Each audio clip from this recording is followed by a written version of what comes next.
Madison lifted her champagne flute and grinned at the crowded reception hall.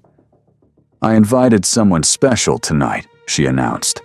"My ex, a single dad who couldn't even afford a real date back then. Watch him walk in looking exactly like the mistake I dodged."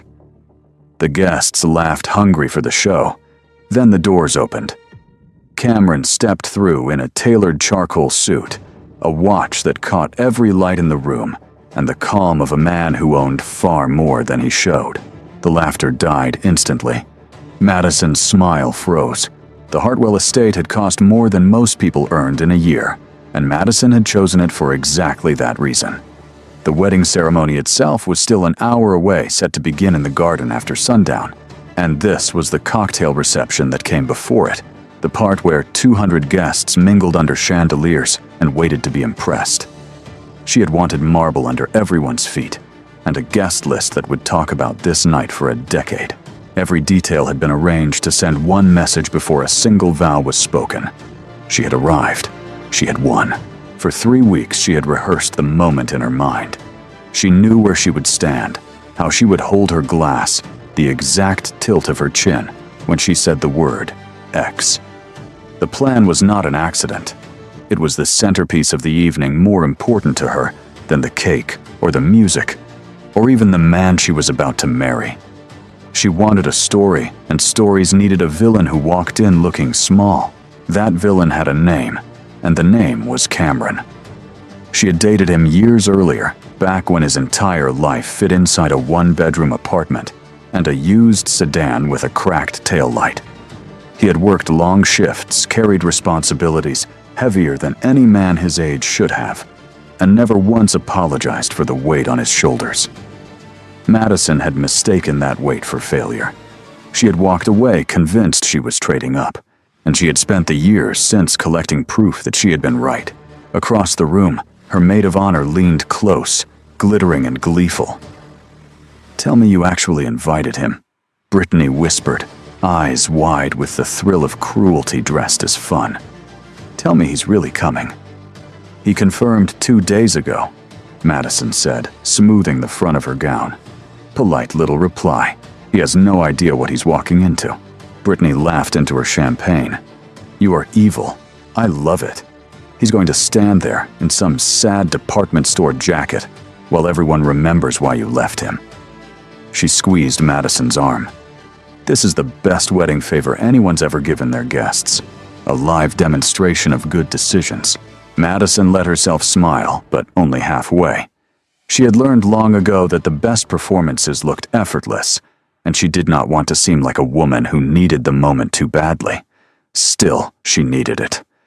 She had built so much of her self-image on the idea that leaving Cameron had been wisdom rather than vanity, and tonight was supposed to be the final public confirmation. The man she was actually marrying found her near the windows a few minutes later. Derek was handsome in the predictable way of men who had never struggled with a confident jaw and a habit of checking his reflection in dark glass. He carried himself like someone who assumed every room had been arranged in his honor, and on most nights, he was not entirely wrong. "You look like you're plotting something," Derek said, sliding an arm around her waist. "I've seen that face before, usually right before someone gets fired." "I'm enjoying my wedding," Madison answered lightly. "Is that a crime?" "Depends who's getting hurt." He smiled when he said it the way men smile when they think a thing is a joke. "Brittany mentioned you invited an old boyfriend, the struggling one, the single father." He let the words sit a moment, tasting them. "That's a strange choice, don't you think?" Madison turned to face him fully, her tone smooth as the marble underfoot. "It's closure, Derek. He never understood why I left. Tonight, he sees the answer in person. There's nothing cruel about the truth." Derek studied her, and for a flicker, she thought she saw something cool pass behind his eyes, a small recalculation. "Just don't make us the entertainment," he said. "I don't like being part of someone else's revenge story." Then the cool look vanished, replaced by the easy charm he wore like cologne, and he kissed her temple and drifted off toward a cluster of his business friends. She watched him go and told herself the unease in her stomach was nerves about the ceremony, nothing more. Around her, the hall filled steadily. Guests in expensive clothes drifted between tables, and a string quartet played something soft and forgettable. Servers moved through the crowd with trays of crab and seared scallops, and the light from the chandeliers turned every surface gold. It was exactly the picture she had paid for. Brittany reappeared at her side, refilled glass in hand, and resumed the conversation as if it had never stopped. "So, walk me through it. He comes in, everyone looks, and then, what are you going to introduce him? Make a little toast." "I already started the toast," Madison said, nodding toward the guests who had heard her announcement minutes earlier. "I told them what to watch for, the poor ex, the cautionary tale. Now they're all waiting for the door. And he just walks into that." Brittany shook her head, delighted. "He must be the most clueless man alive." "He always was," Madison said. "Sweet, hardworking, completely without ambition. He used to talk about being content, like it was something to be proud of." She lifted her chin, slipping into the version of the story she liked best. "Content is what people say when they've given up. I wanted more. I built more." What she did not say even to herself was how many nights she had spent in the early years after the breakup, checking whether any of it had been a mistake. She had searched his name once or twice, found nothing impressive, and felt reassured. She had not searched in a long while. She assumed a man like Cameron stayed exactly where she had left him, frozen in the small life she remembered, a fixed point she could return to whenever she needed to feel superior. That assumption was the foundation of the entire night. It had never occurred to her that a person could change without her permission, that the man she had filed away as a failure might have spent those same years building something she could not imagine. She had stopped looking, and in stopping, she had let her image of him harden into something safe and convenient and entirely out of date. The quartet shifted into a new piece. Somewhere near the entrance, the volume of the room changed in a way Madison felt before she understood it. Conversations did not stop so much as thin out, as though a draft had moved through the crowd and cooled it. She turned toward the tall double doors at the far end of the hall, the same doors she had been watching all evening, and her heart did a small, ugly flip of anticipation. This was the moment. She arranged her face into the expression she had practiced, the warm and pitying smile of a woman about to be generous to someone beneath her. She lifted her glass an inch, ready to gesture toward him, ready to invite the room to look. The doors opened. For one full second, nothing about the man who entered matched the picture in her head, and her brain simply refused the information. She kept smiling at the doorway, waiting for the real Cameron to appear behind this stranger, this tall, composed figure in charcoal, who moved like he had walked into 100 rooms grander than this one. Then the stranger's eyes found hers across the marble, and she recognized them, and the smile on her face stopped meaning anything at all. It was him. The face was the same, older and calmer, the jawline sharper than memory had bothered to keep. But everything around the face had changed. The suit was not bought.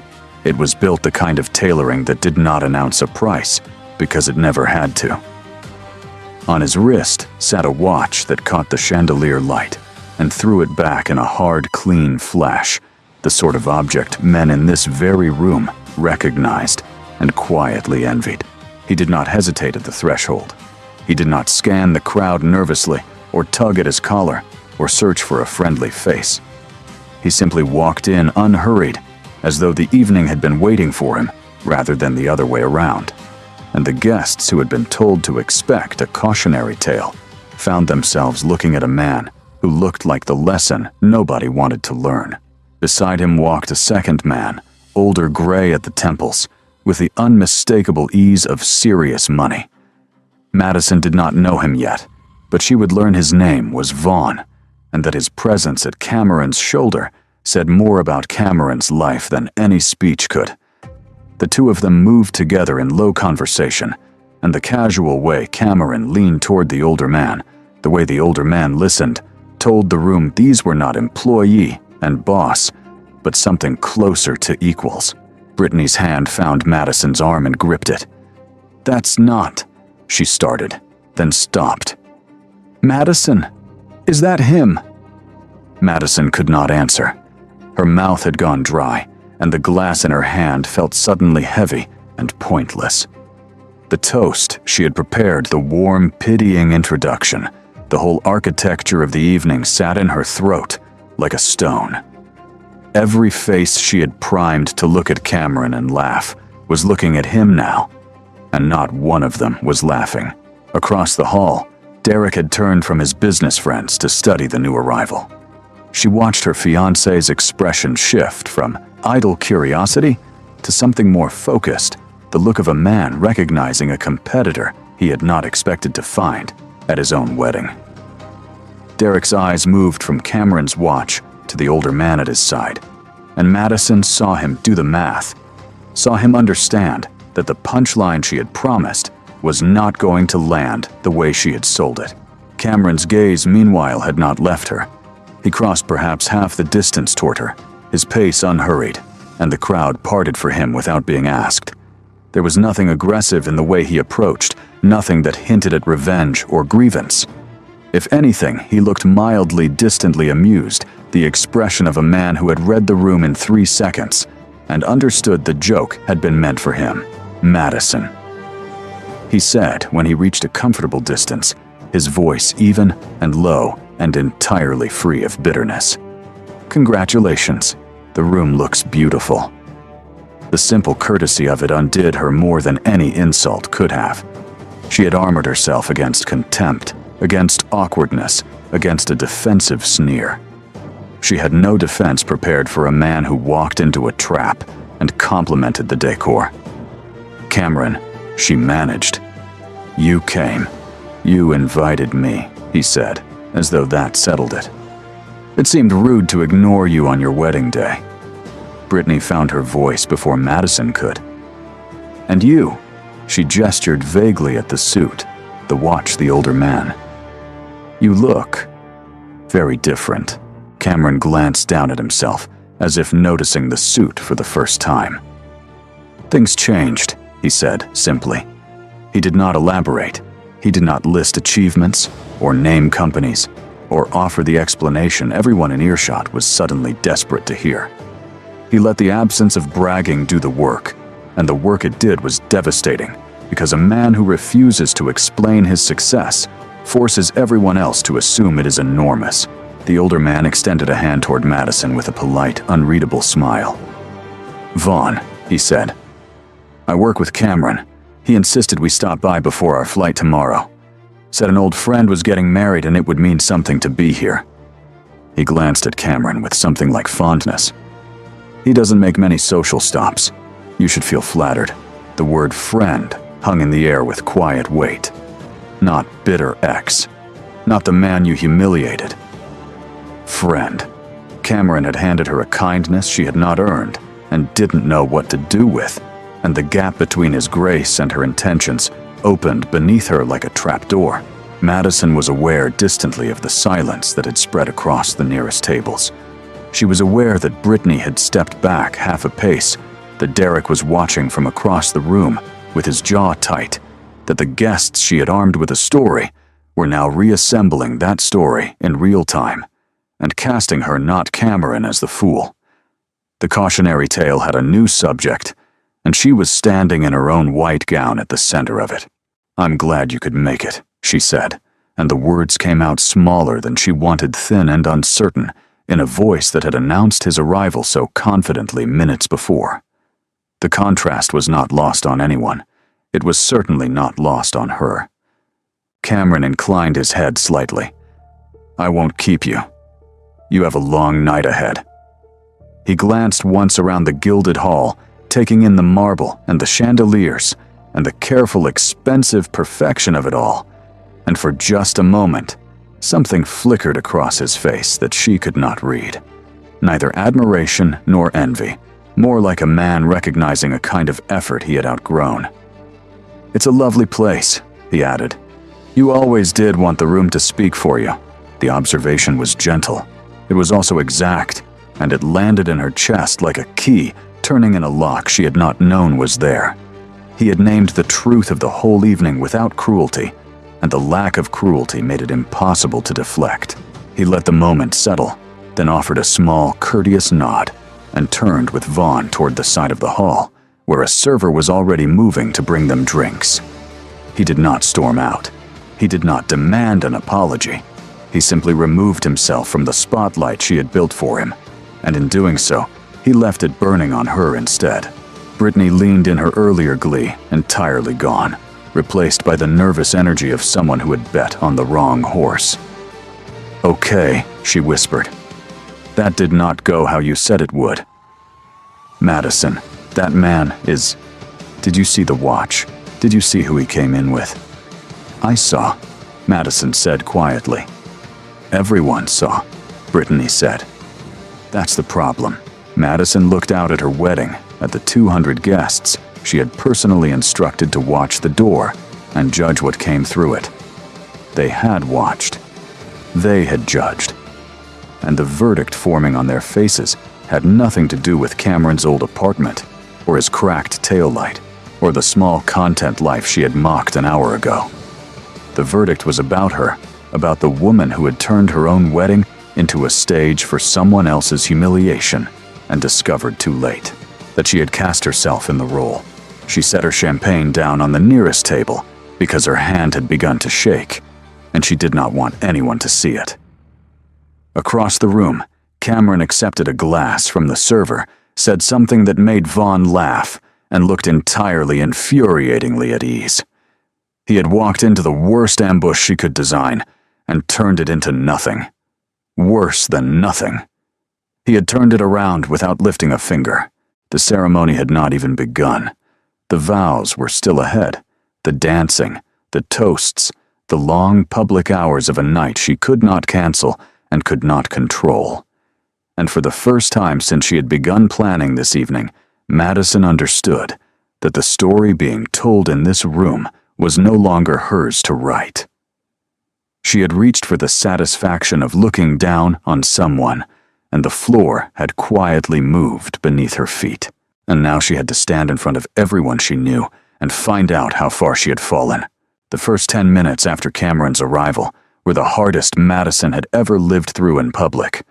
She moved through them on instinct, smiling at guests, accepting compliments on her gown, performing the role of a radiant bride, while every nerve in her body strained toward the corner of the hall, where her ex stood with a drink and a calm that would not break. Brittany stayed close, but her loyalty had curdled into something more like damage control. "People are still talking about it," she murmured, steering Madison toward a quieter stretch of wall. "Half the room thinks you planned it. Like you brought him here on purpose to show off that you used to date someone like that. Maybe lean into it. Maybe that's the save." Madison almost laughed. The save. As if there were a version of this evening where instructing 200 people to mock a man, then watching that man walk in, looking like the most successful person in the building, could be spun into something flattering. "That's not what happened," she said quietly. "Everyone heard exactly what I said before he came in. They know what I meant."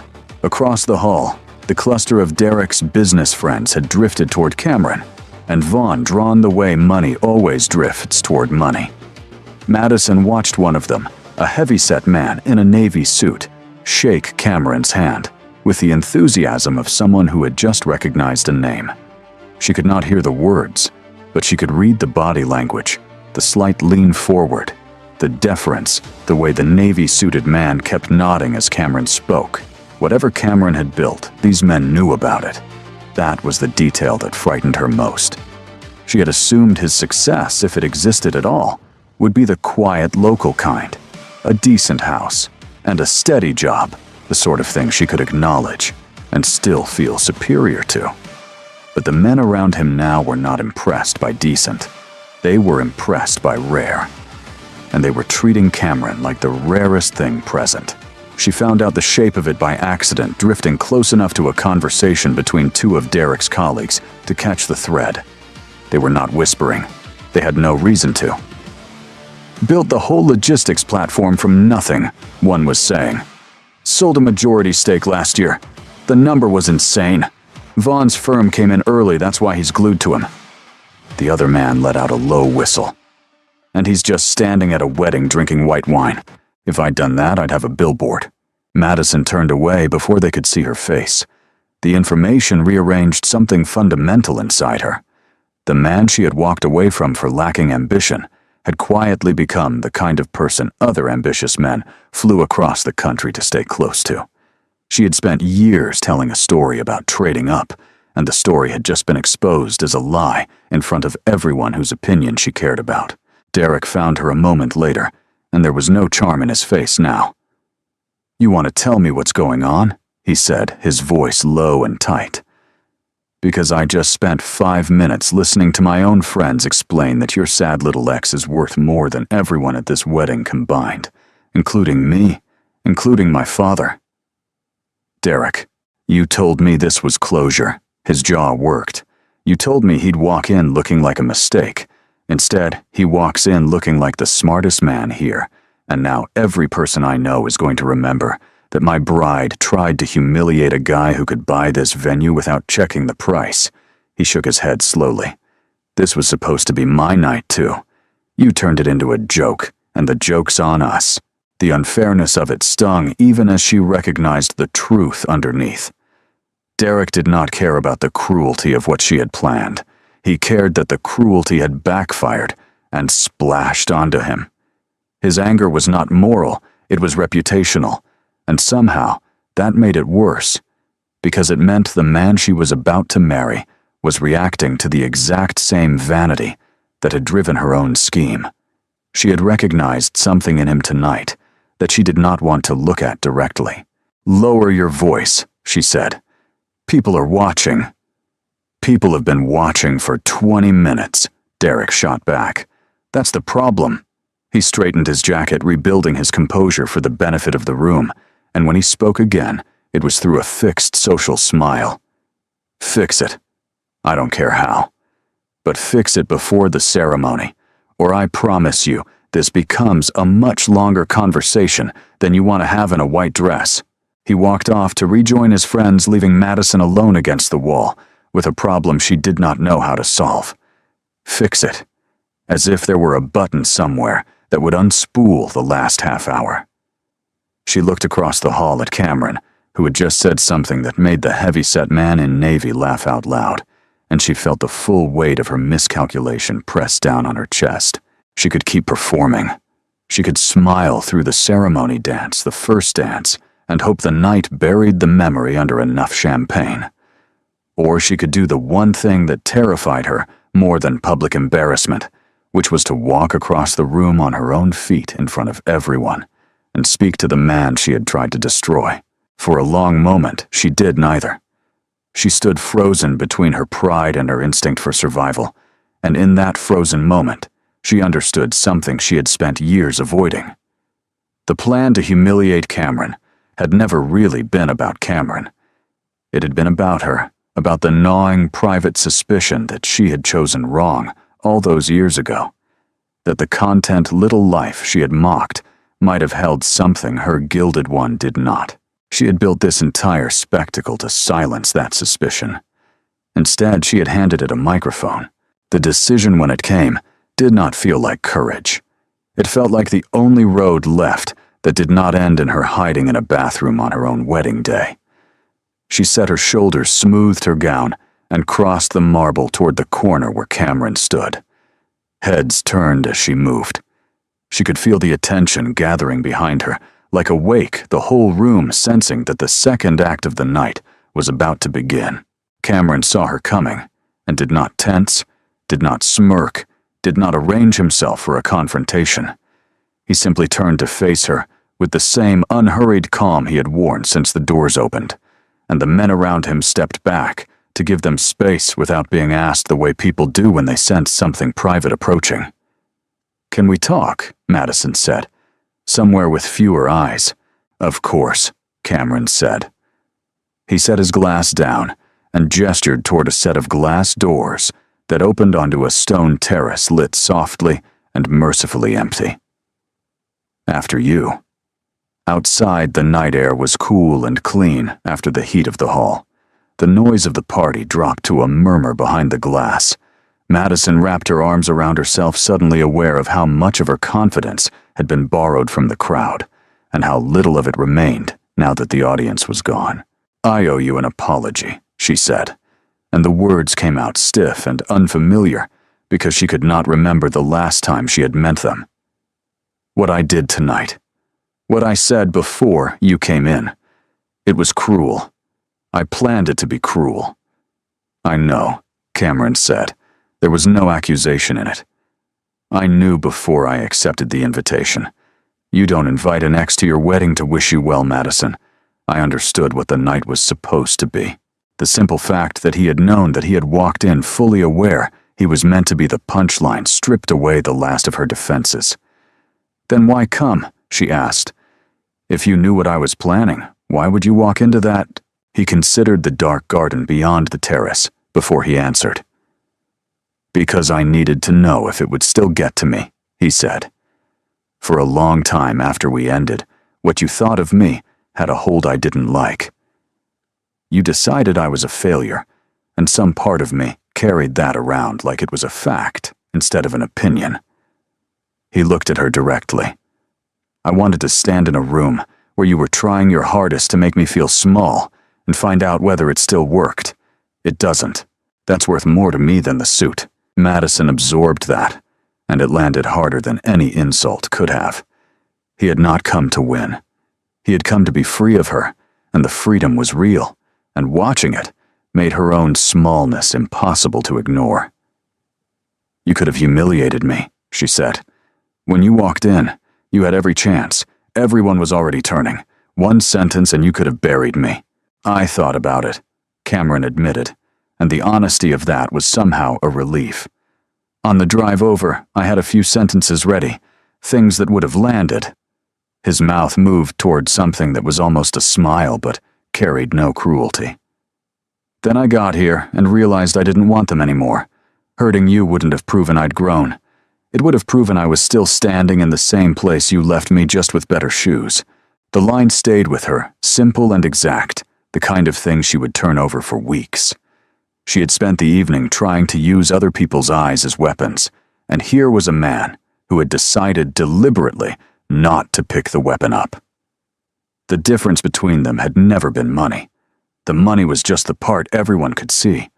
The real difference was that he had outgrown the need to win, and she had built her whole night around it. "Derek's furious." She heard herself say the words, tumbling out before she could stop them. "He thinks I made him look like a fool. He told me to fix it." Cameron studied her with something that was not quite pity, but lived in the same neighborhood. "And is that what you came out here to do?" "Fix it. Get a quote from me. You can take back inside something that makes the night work for you again." The question hit precisely because it was fair. Part of her had come out here for exactly that, to extract some gracious public reconciliation she could parade in front of Derek and the guests, to convert even her apology into a performance. The fact that Cameron had seen it, named it gently, and left her room to choose differently was the most uncomfortable kindness she had ever received. "No," she said, and was a little surprised to find she meant it. "I don't think it is." Through the glass doors, she could see the party continuing without her. See Brittany scanning the room for her. See Derek laughing too loudly at something one of his friends had said, performing ease he did not feel. The whole scene looked suddenly small and brittle, a stage set she had spent a fortune to build, and could no longer convince herself was solid. "I used to tell people you had no ambition," she said quietly, watching the party rather than him. "That you were content, and content was just a polite word for giving up. I said it so many times I believed it." She turned back to him. "I was wrong about what you were. I think I was wrong about what I was too." Cameron did not rush to reassure her, and she was grateful for it, because reassurance would have been a lie, and they both knew it. "You weren't wrong that I was content," he said. "I was. I'm content now too, and the money didn't do that. I figured out what I actually wanted, instead of what would make other people look at me a certain way. He glanced through the glass at the gleaming hall. That's the part that can't be bought, and it's the part nobody can fake in front of a crowd, no matter how nice the room is. Behind the glass, Derek had noticed the empty terrace. Madison watched him spot the two of them through the doors, watched his expression sharpen, watched him start toward the exit, with the determined stride of a man about to reclaim control of a situation that had escaped him. The collision she had been dreading all night was about to arrive, and she had only seconds left before the privacy of the terrace ended. "He's coming," she said. Cameron followed her gaze through the glass and gave a small nod, entirely unbothered. "Then I'll make this easy," he said. "I'm not going to embarrass you in front of him, and I'm not going to give you a tidy little speech to repair your night either. Whatever happens in the next 5 minutes, you handle it as yourself." He picked up nothing, gathered nothing, simply stood ready. You'll be surprised how much lighter that is. The terrace door swung open, and Derek stepped out the cool night air, doing nothing to cool the heat in his face.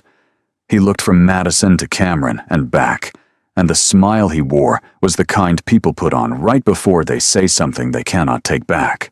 "There you are," Derek said, his eyes locked on Cameron. "I was starting to think my bride had run off with the guest of honor." He extended a hand, and the gesture was a challenge, dressed as courtesy. "Derek, I don't think we've met. I'm the man she's actually marrying." Cameron shook the offered hand without hesitation, his grip easy, his expression unreadable. "Cameron, congratulations. You've got a beautiful venue." It was the same line, almost word for word, that he had given Madison when he walked in, and she understood now that it was not flattery. It was a gentle, deliberate refusal to be drawn into the contest Derek so badly wanted to start. Derek's smile tightened at the corners. He had come out expecting a rival to spar with, and he had found a man who would not lift the glove. "Beautiful venue," Derek repeated. "Cost a fortune, though I hear that's not much of a sentence for a man like you." His tone tried for casual and missed. "My friends can't stop talking about you. Apparently, I should be honored you came to my wedding." "It's Madison's wedding, too," Cameron said evenly. "And I came because she asked. That's all there is to it." He looked at Madison, then nodded at Derek, handing the moment back to her, declining once more to make himself the center of it.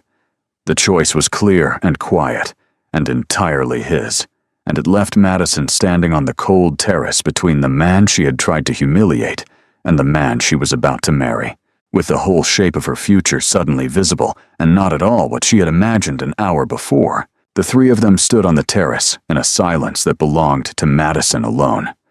Derek wanted a fight, and Cameron would not give him one, which left the entire weight of the moment resting on the woman in the white gown, exactly where she had spent the whole night trying to make sure it never landed. Derek turned to her, and his patience was visibly thinning. "Well," he said, "you dragged us out here. You wanted to talk. So talk. Tell your old friend goodbye, and let's get back inside before the whole night falls apart any worse than it already has." Madison looked at him, really looked, and saw the evening clearly for the first time. She saw a man who had not asked once whether she was all right, who cared about the wedding only as a stage for his own standing, who was furious, not because she had been cruel, but because her cruelty had cost him face. She saw, in other words, a mirror, and she did not like the reflection. "You keep saying the night fell apart," she said slowly. "But nothing fell apart, Derek. A man walked into a room and was decent. That's all that happened. The only thing that broke tonight was the version of me that thought humiliating someone would make me look good." She heard her own voice steady as she spoke, as though saying the truth out loud was reinforcing it. "And honestly, I think that needed to break." Derek stared at her like she had started speaking a language he did not know. "You're doing this now. Some kind of breakdown at our wedding." He gestured sharply toward the glass doors and the gleaming party beyond. "There are 200 people in there waiting for a ceremony. My father is in there. My business partners are in there. And you want to stand on a balcony and have a moment of conscience with your ex. The contempt in the word conscience told her everything.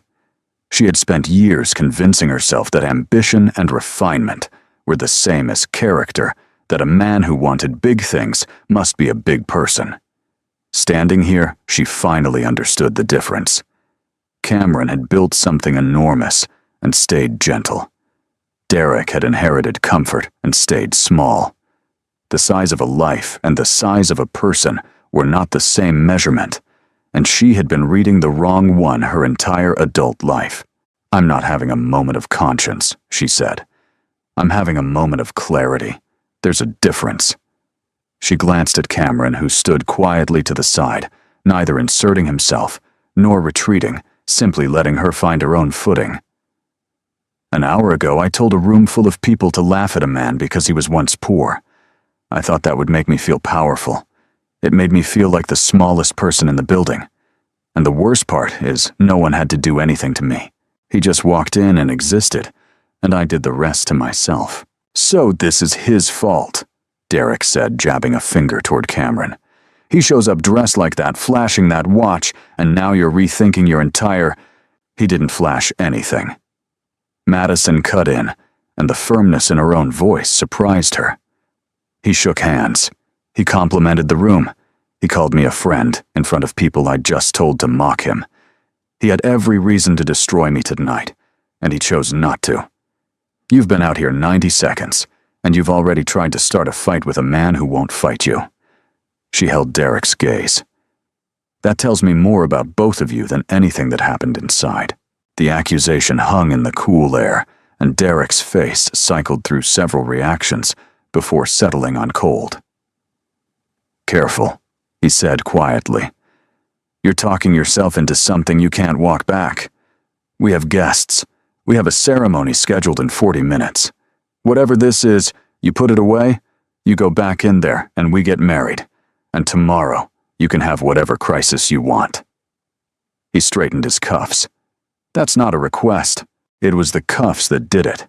The small, vain gesture she had seen Cameron not make the same reflexive grooming that revealed a man more concerned with how he looked than with the woman in front of him. Madison realized she had been about to marry someone who, faced with her standing on the edge of the worst night of her life, had offered her a schedule and a threat. "No," she said.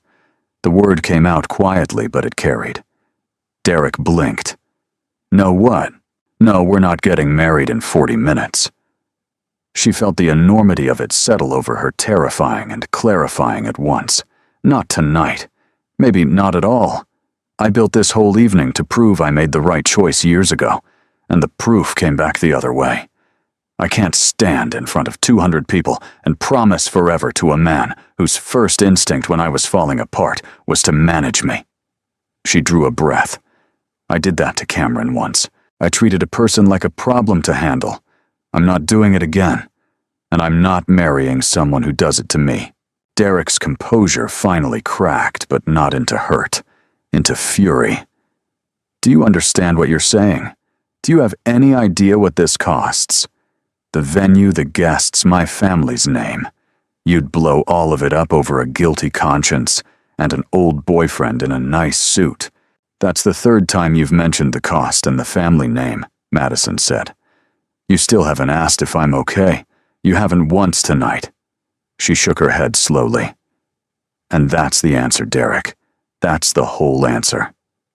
For a moment he looked like he might say something cruel enough to match the night, but Cameron shifted his weight slightly, not threatening, just present a reminder that there was a witness, and Derek thought better of it.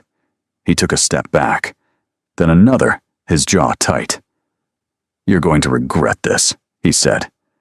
"By tomorrow morning, you're going to wish you'd just gone through with it." "Maybe," Madison said. "But I'd have regretted the other thing longer." Derek turned and yanked the glass door open, and the noise of the party rushed out for a second, before the door swung shut behind him, sealing the terrace back into quiet. Through the glass, Madison watched him stride into the crowd, watched him find his father, Watch the older man's face change as Derek spoke close to his ear. The news would move through the room like a current. There was no stopping it now. She found that she did not particularly want to stop it. That was brave. Cameron said the first words he had offered in several minutes, and probably the worst timed decision a person can make. You'll have a hard few days. I know. She let out a breath that shook only a little. I have to go in there and tell 200 people there's no wedding. My mother is going to faint. Brittany is going to need oxygen. A sound came out of her that was almost a laugh, fragile and genuine. An hour ago, my biggest fear was that you'd show up looking poor. Now I'm calling off my own wedding on the balcony. For what it's worth. Cameron said, the thing you're afraid of in there, the embarrassment, the looks, the whispering, it's survivable. I know, because you tried to do it to me tonight on purpose, and here I am. He almost smiled. Embarrassment doesn't kill people. It just feels like it for a while. Madison looked at him. This man she had spent years filing under failure, who had turned out to be the only adult on the entire estate. Why are you being kind to me? She asked. I genuinely don't understand it. I tried to ruin you in front of everyone you might do business with. You should be enjoying this. I told you, he said. I came to find out if your opinion still had a grip on me. It doesn't. And once that was gone, there was nothing left to be angry about. He glanced through the glass at the party in its first moments of chaos. Watching you tear down your own night isn't satisfying, Madison. I spent too long being the person other people look down on to enjoy doing it back. The simple grace of it was almost unbearable. She understood finally and completely that the success that had dazzled her when he walked through the doors was the least impressive thing about him.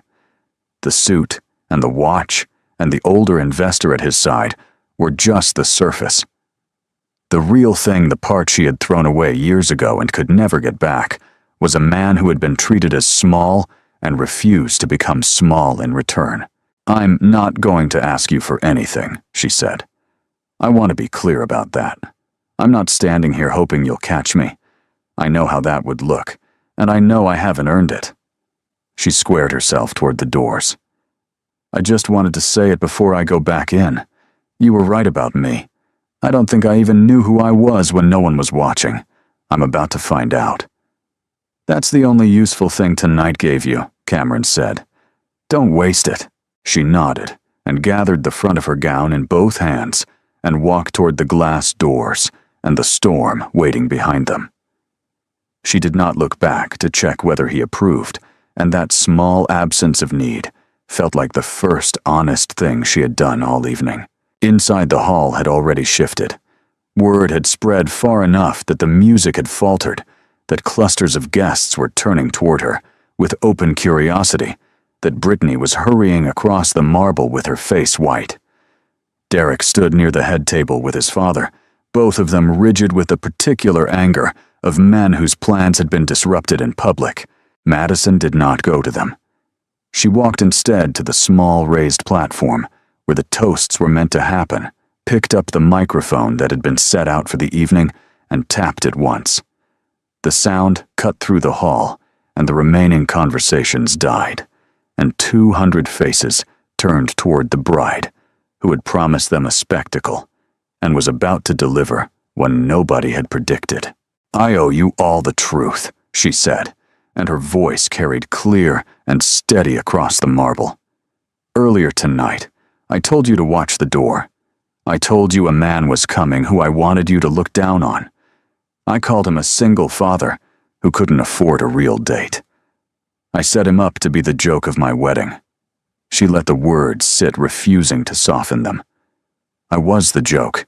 He walked in, and he was gracious, and he was kind, and he was a better person in 5 minutes than I'd been in 5 years. That's the only thing worth remembering from tonight.